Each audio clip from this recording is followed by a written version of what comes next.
Regardez, la saison des fruits a bien commencé, bien entamé. On est chez un producteur d'abricots. On est chez Vincent et Dominique Zer. Comment ça se passe cette année, la cueillette? Est-ce que c'est une bonne année pour l'abricot? Pour l'abricot, c'est une très bonne année. La floraison s'est passée très très tôt. C'était le record absolu cette année. Première fleur le 26 février. Et ensuite, ça s'est étalé sur tout le mois de mars et même une partie du mois d'avril. Alors comment est-ce qu'on devient producteur d'abricots? Il y a à peine 6 ou 7 hectares en Alsace, hein? À peu près, oui. Je ne connais pas les chiffres précis, mais c'est à peu près un bon ordre d'idée. Il y a un producteur historique à Sigolsheim, qui en fait depuis assez longtemps, un autre à la frontière suisse, à Muspach, et quelques-uns dispersés par-ci par-là. Pourquoi on devient producteur d'abricots? Je me pose toujours encore la question. À un moment donné, se retrouver avec un hectare d'abricots.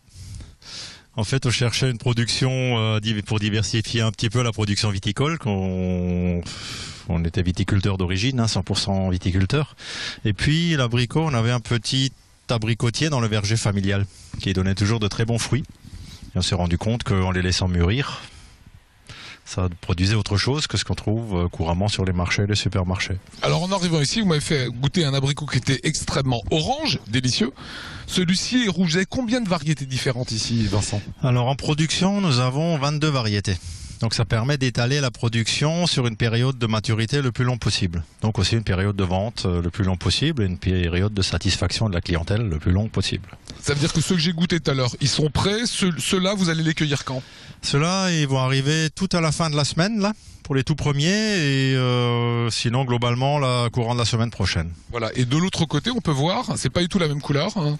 Donc ça, c'est encore tout vert. Ceux-là, ils seront pas rouges à maturité, ils seront plutôt orangés. Ils auront un délicieux goût de poire. C'est une variété un peu spéciale. Et ceux-là, ils arrivent en année normale, parce que si on peut dire qu'il y a une année normale en abricot, une année normale vers le 10 juillet.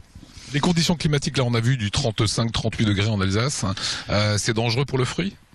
Pour le fruit lui-même, avec les très fortes chaleurs qu'on a eues ces derniers temps, les fruits les plus mûrs, ils ont bouilli. Ah oui, il y a des pans entiers de fruits qui se sont liquéfiés, qui ont bouilli, qui maintenant sont brunes, qui sont inutilisables. Tout ça, c'est de la perte. Alors vous avez d'autres activités que j'ai trouvées assez étonnantes ici, c'est que vous faites votre propre pain. Oui. Des pains anciens en fait, hein? Oui, donc les pains qu'on a choisi de faire, donc du pain à la ferme, mais si déjà on fait du pain à la ferme, on essaie de faire du pain fermier, donc à l'ancienne, avec des recettes à l'ancienne. Donc on a retrouvé des recettes du temps où ma grand-mère faisait du pain. Et finalement, la réflexion, c'est que devient la recette de grand-mère sans les ingrédients de grand-mère.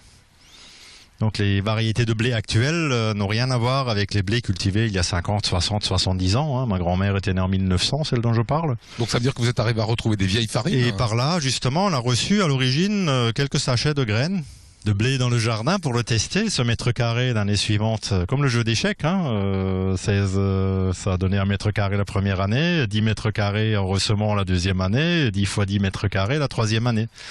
Ce qui nous permet maintenant d'avoir ce qu'on appelle le blé rouge d'Alsace. C'est une vieille variété historique qui a des paillotes comme ça.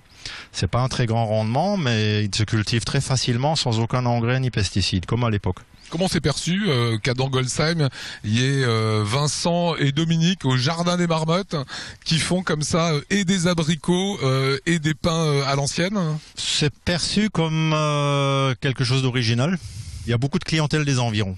Du village lui-même, il y en a un petit peu qui vient chaque année un petit peu plus. Et c'est surtout beaucoup de gens qui ont un peu la même philosophie que nous et qui se déplacent parfois de très loin pour chercher les abricots et puis depuis peu le pain.